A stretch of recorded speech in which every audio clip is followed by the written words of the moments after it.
Good evening, ladies and gentlemen. You are watching Agora podcast. My name is Jovan, and allow me to introduce Mr. Gwyn Ashton. Mr. Gwyn Ashton is a Welsh-Australian blues and rock guitarist, singer and songwriter. He's an internationally recognized musician with a career span of over 3 decades. He has released 10 albums, 2 of which were simultaneously in the Amazon Top 100 chart in France. In 2001, he was voted 3rd best guitarist of the year, right after Jeff Beck and Gary Moore by French Guitar Part magazine. 2007, his album Prohibition was voted Album of the Year by the British Guitar and Bass magazine. Over the years, Ashton has played on stage with Mick Fleetwood, Hubert Sumlin, Mark Ford, and has opened for Rory Gallagher, Ray Charles, Van Morrison, Tony Joe, Mick Taylor, and many others. It is our great pleasure for having you today here, Mr. Ashton. Thank you for having me. So let's start. Yeah. Yesterday you traveled 9 hours all the way from Moravia to here, Banja Luka. Since the theme of the road is famous in your songs, and you're constantly on the road, how do you feel about it? Are you exhausted, and does it get boring traveling all the time? It's pretty tiring. You kind of get in a zone. The first couple of hours you're driving, you're going, oh, I'm a bit tired, but after about 2 hours, you're just like... Yeah. You drive yourself, or you have a chauffeur? I've been driving myself. Oh, you're driving also by yourself. Mm. Have you found any time exploring our city, and did you maybe visit some music stores? I didn't have a lot of time to do much today because I was resting a bit for tonight. Okay. I went to a music store. Here? Yeah. And did you like it? Yeah, it was great. Did you bought anything? I didn't buy anything this time. When you're traveling, you like to visit music stores? All the time. Oh, that's great. Yeah. Do you have any specific ritual before playing, before a gig? Not really. I just have to make sure that I'm sort of focused. Yeah. Just focused. Much sleep. Yeah. Sleep as much as possible. Eat well. Yeah. Drink a lot of water. Lots of water. And tea. And tea. Yeah. What do you like? You're from Welsh. What do you like the most? I like rooibos and vanilla. That's African tea. Oh. So not the traditional one. It's easy to get over here. Oh. Yeah. There is a line by one of our musicians from the local speaking area which loosely translates as, if I were to sing what I live, I would sing pure blues. Are the themes of your songs consistent with your life? Do you sing what you live? Pretty much. I write songs usually about my own experiences. Sometimes imagination, and you write in the third person, which means you're looking at a situation, somebody else's life or whatever. But there's a lot of self, lot of songs I've written about my life, and life's an adventure. To me, there's no time to have a normal job. Yes. I want to go out and have fun. Did you ever work a normal job, or you? I'm the oldest teenager in the world. Since you started playing at 16 at gigs, did you ever work a real job, like non-musician? I had yes. I worked in a garage, and I fitted tyres onto cars, and it was horrible. Yeah. And how you feel about that now, 18. as you succeeded as a musician? Do you feel proud? Well, I used to do gigs at night. Yes, and as well as work during the day, and my boss said to me, "You must choose if you have a great future in our company with tyres, and you must choose between playing rock and roll." And how do you feel about that missed opportunity of great future in fixing tyres? Well, I missed the tyre trade. It was very exciting. No, yeah, I'm just kidding. Not at all. 6 days ago was the first anniversary of the release of your 10th album, Mojo Soul. Here is it. Mojo Soul. And that one too. You chose the date November 14 because it represents 50 years since your first encounter with playing the guitar. Yes. What was the day like, and what were your musical beginnings like? Well, my mother bought me a guitar for my 12th birthday. And, classic story. And it consumed my life, and that's all I wanted to do. Was that love in first sight, or? Yeah, I saw a guitar at my brother's house 4 years before that. Yes. It was his guitar. He wouldn't let me play it. So you wanted it for 4 years? For 4 years, yeah. And I don't know why, and I still don't know why, but I was so drawn to the guitar. That's nice. And it wasn't because I saw the Beatles or Jimi Hendrix or whoever was around Who at the time. was the first big star that you saw? Who was the first big star that you saw, and where did you saw, on TV or? I saw a lot of people on television, but the first person I saw live was Chuck Berry. And how did you feel? It was amazing. You went alone on concert or somebody brought you? No, I was with a friend, I can't remember who now, but I was 16 years old. It was my 16th birthday. Yes. You already played the guitar? Yeah, not, it was acoustic guitar. And then I saw Chuck Berry and it was, I was like, oh, I've got to go electric. Then you got inspired? I did, big time, yeah. The Mojo Soul album is, like you said, the most personal one until now. What is the story behind it? Did you plan it to be an autobiography, or did it turn out like that way at the end? Well, the story behind this was I went to Australia in 2019 to do a tour to promote another album that I'd recorded called Sonic Blues Preachers with a drummer from Adelaide, my hometown, who used to play with Bon Scott, who was a singer from AC/DC before AC/DC had a band called Fraternity. So we made a record. I went to Australia and I followed, there's a song on here about the trip, and I followed all these bushfires all over Australia. There was smoke and flames and all sorts of stuff happening. And it was a very difficult tour, very hard to breathe. And at the end of the tour, I was travelling down through Victoria, a state of Australia, and COVID got announced. 2020. All the borders are closing. It was just, oh no. You know. So I had to get back to Adelaide, and I was stuck there for 3 years. And in that time, I recorded 10 albums because everybody was on holiday. Yes. No, so music saved you through the COVID. Yeah. Well, I wrote a lot of songs during that time, and this was the first album that I released in the COVID time, basically. Yes. So one of them songs it says that you started playing guitar when you were 12. That's the Ballad of Me. The ballad, that's the most intimate one. Yeah, I think so. I just wanted to write. I was listening to a whole bunch of old blues. At that time of creating album? Yeah, and I was watching YouTube. There was not a lot to do in COVID. You were stuck. YouTube, and I was watching Fred McDowell videos of all sorts of Delta blues, Sun House, and some ragtime pieces.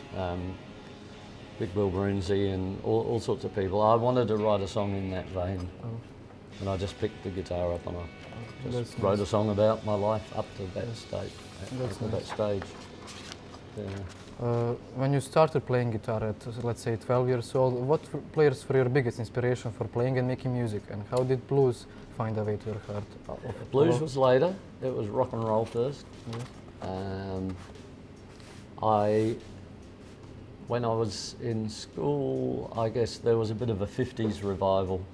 So I really liked, I was really into the Beatles and the Rolling Stones, 60s, 50s I'm sorry, and 60s I must stop you, music. but who's your favorite Beatle? It depends. Sometimes it's George. Who's your favorite Beatle? Oh, George. Yeah, sometimes. That's a nice answer. Underrated. But because there are so many songs, it's such a big catalogue, and they only made, 8 albums or something. But there's so many really great songs that the radio doesn't play. And you go, he's my favourite one today. Yes. George's songs are underrated, yes. Yes. What's your favourite Beatles song? I don't. I really like Rain. Yes. And Tomorrow Never Knows. Oh.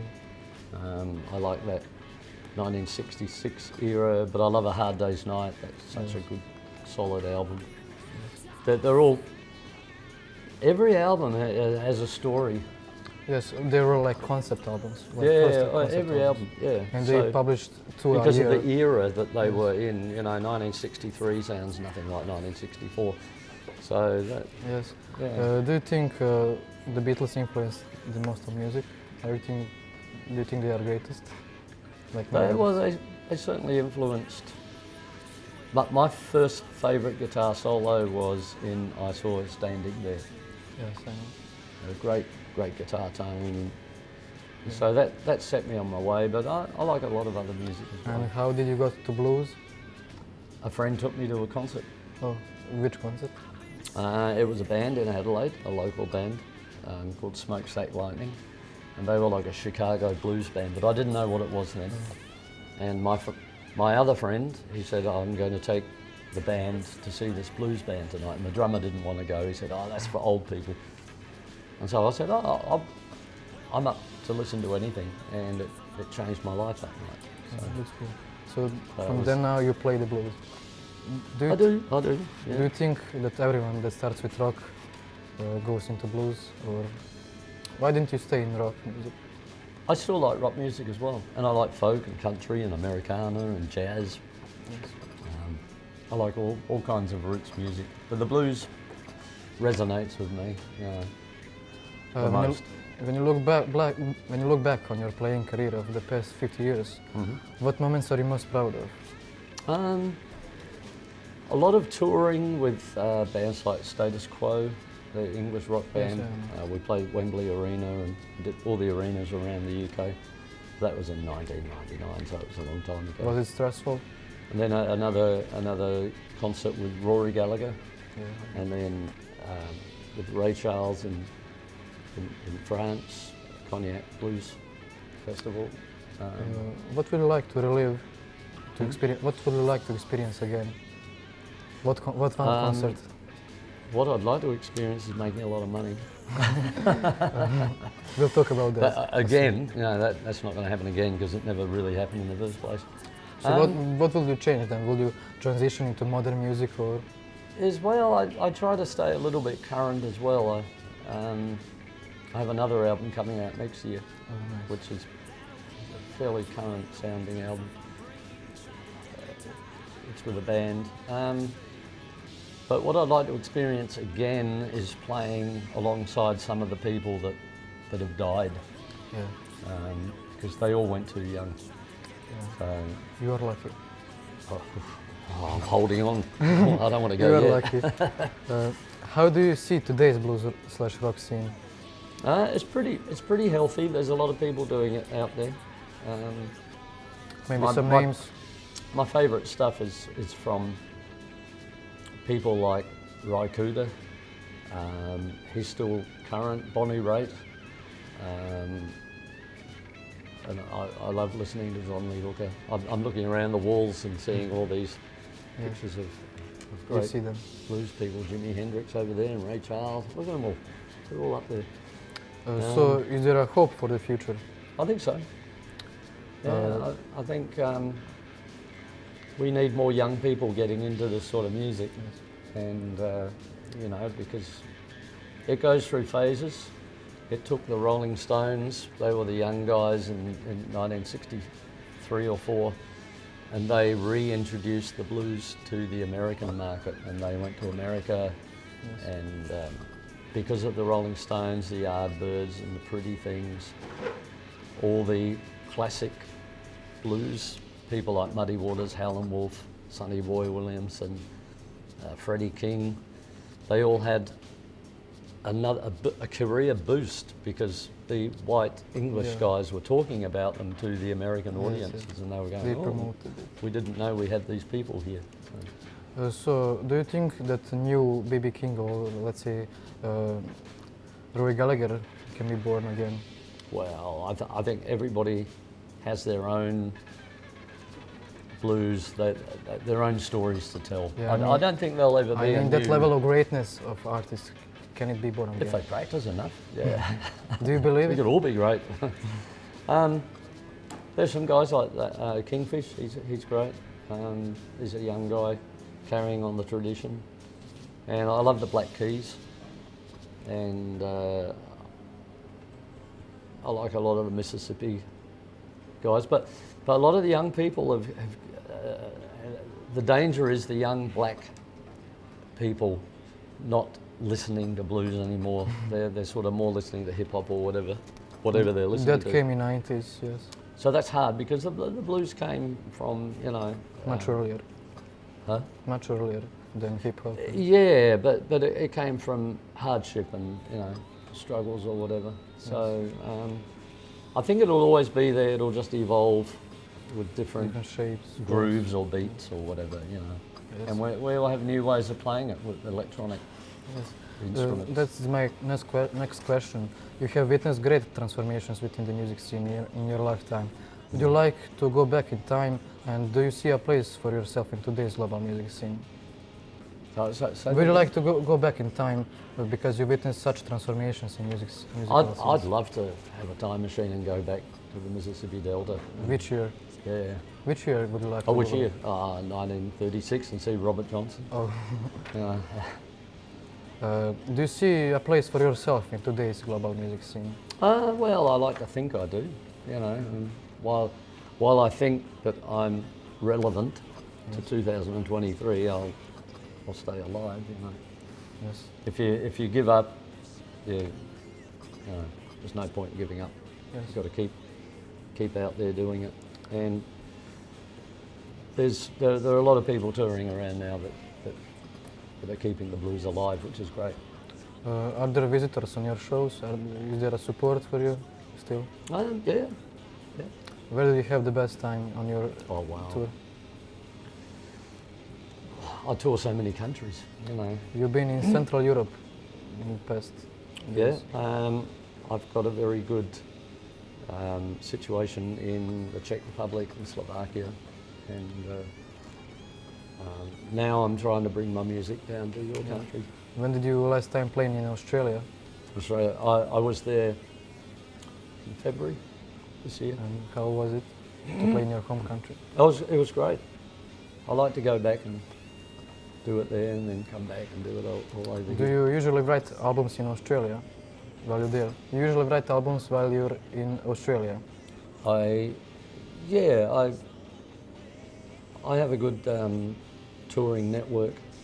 I can go over there and play. Do you even write songs on tours? Write songs? On tours? Yeah.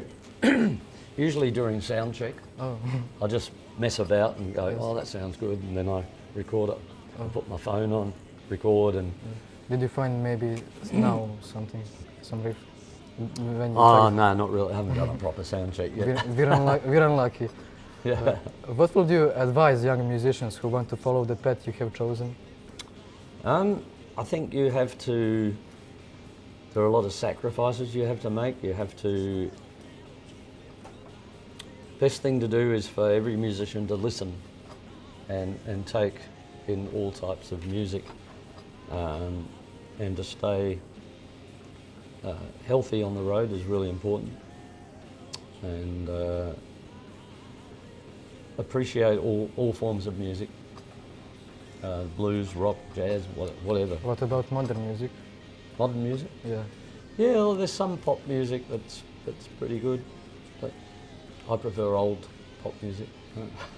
How has the development of technology affected your creativity? Do you use it to your advantage, or do you don't like it? Yeah, because it's easier. I mean, in the old days, you'd have to have a lot of money saved up to go into a studio and make a record. Yes. And you've got to get a producer and an engineer and studio time and tape, you know, buying 2-inch tape. But now with computers, and we can do it all ourselves. I record everything myself. In a room, I have good microphones and a mobile studio. Yeah, but what like technologies like auto-tune or something Auto-tune? I don't really use that. I just try to sing in tune. Yeah, what do you think about people who use it? It's pretty modern. Some people need to use it. So, some people use it for an effect. Yes. I like Billy Gibbons' last album. You know, he has that auto-tune warble thing going on, and that's a bit of an effect. But I don't like having to use that. I prefer to get an organic I don't want to fix the problem, I'd rather do it right. And what do you think, maybe you heard about AI, now computers Ooh, can create AI. music, what do you think about that? Yeah, AI is pretty dangerous, I think. I think we can use it to our advantage for some things, but I think there's going to be a lot of problems with it. What about the world where we can distinct the AI music and the real Exactly. human music? Yeah. I've heard some AI Beatles songs, and it's just like... They are nice to listen, but once. Just once. Yeah, I mean, and it's very early in this technology, and it's awesome, but you know, it's dangerous as well. Are you scared? No, not really. Not for myself, but maybe for younger people who want to take this up. You know, it's going to be harder if everything is so perfect. Yes. Because music isn't about perfection. It's about feel and soul, and sometimes the mistakes that make things good. AI gets, I don't know. I'm interested in seeing how it's going to go, but I'll just keep playing guitar till I die on it. Will the so-called never-ending tour come to an end, and are you planning to take a longer break sooner? I don't. I like playing. It's too much a part of myself, you know. I'll just keep playing till I can't, you know. Till your hands. Drop dead on stage. Bam! There he goes. You know. He was pretty good till he died. But until when? It's a new album, Mojo Soul. Until when do you plan to create? To what? To create music. To create? I just keep going. I want to keep travelling. Life is an adventure. I don't think you ever get too old to have adventure. You're not scared of aging? Of freezing? Of aging? Fading? Of aging. Aging? Oh, I'm aging all the time. We all are. Yeah, but where do you see you in 10 years? Yeah. Are you scared for yourself, for your playing, for not really. your creation? I try to live healthy, so I don't want to get arthritis in my hands. So you're not living the rock star life? No.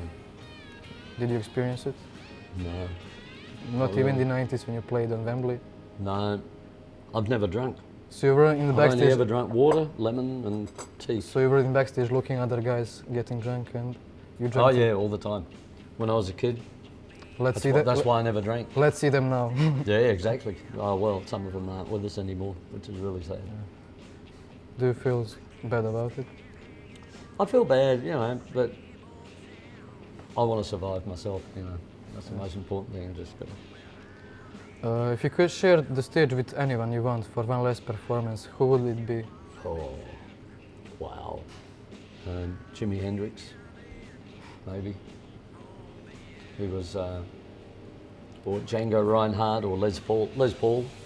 It's really hard to pick out, you know, Yes. that one person. You said you had a story from Australia before the recording. What was it? Oh, about? just during COVID, just creating new music. Basically, that's what I was going to tell you about. That I made this record. I made 10 new albums.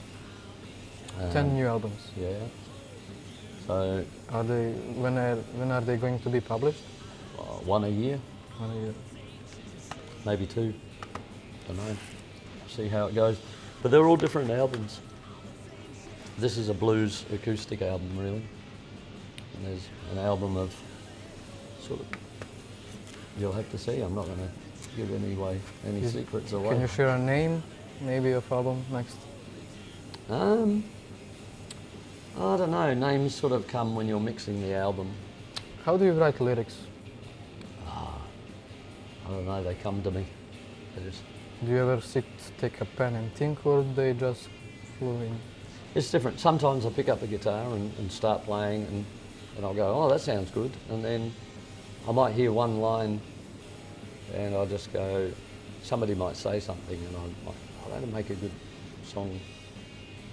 And I write the song out of that. But I don't think you find songs, I think they find you.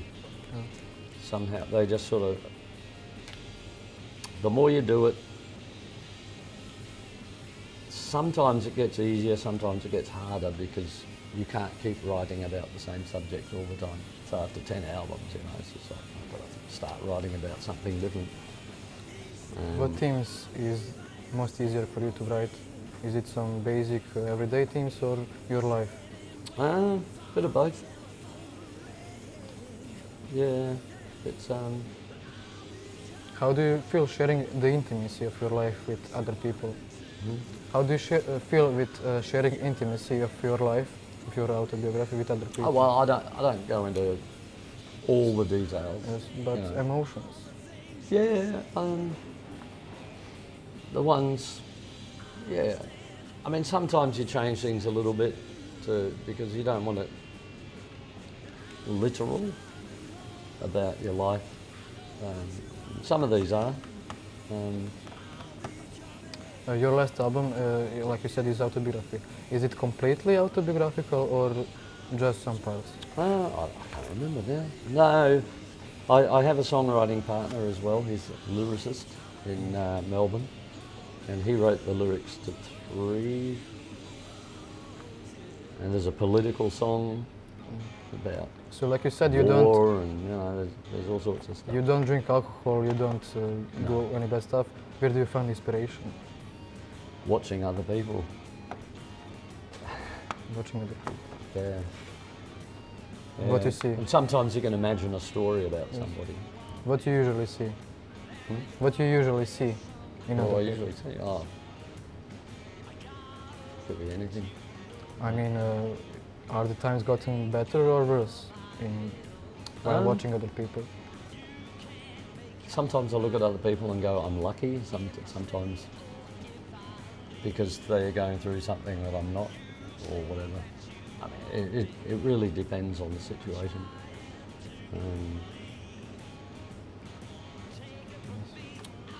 Yeah, I don't know. I just get inspired.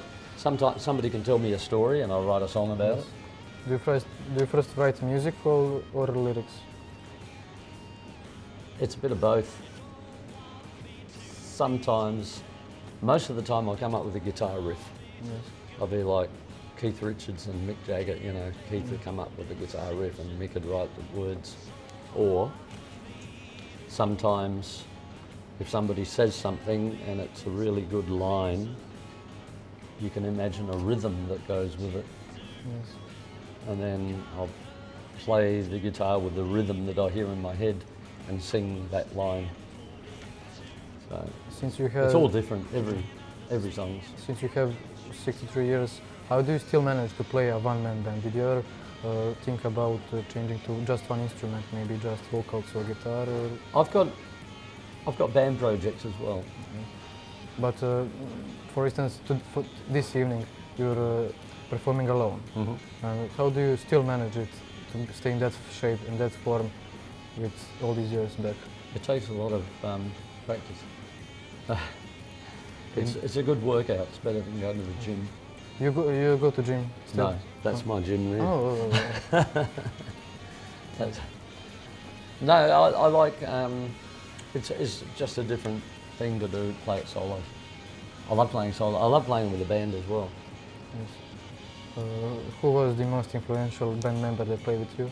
Oh, wow. I've had so many great bands, so I couldn't really pick anybody. But I had Ted McKenna in the band for a while. We made a record, and Ted played with Rory Gallagher and with Alex Harvey band. Do you think maybe that you shouldn't play with someone that you played with? Were there any arguments, like that, bad situations? There's always arguments, but no.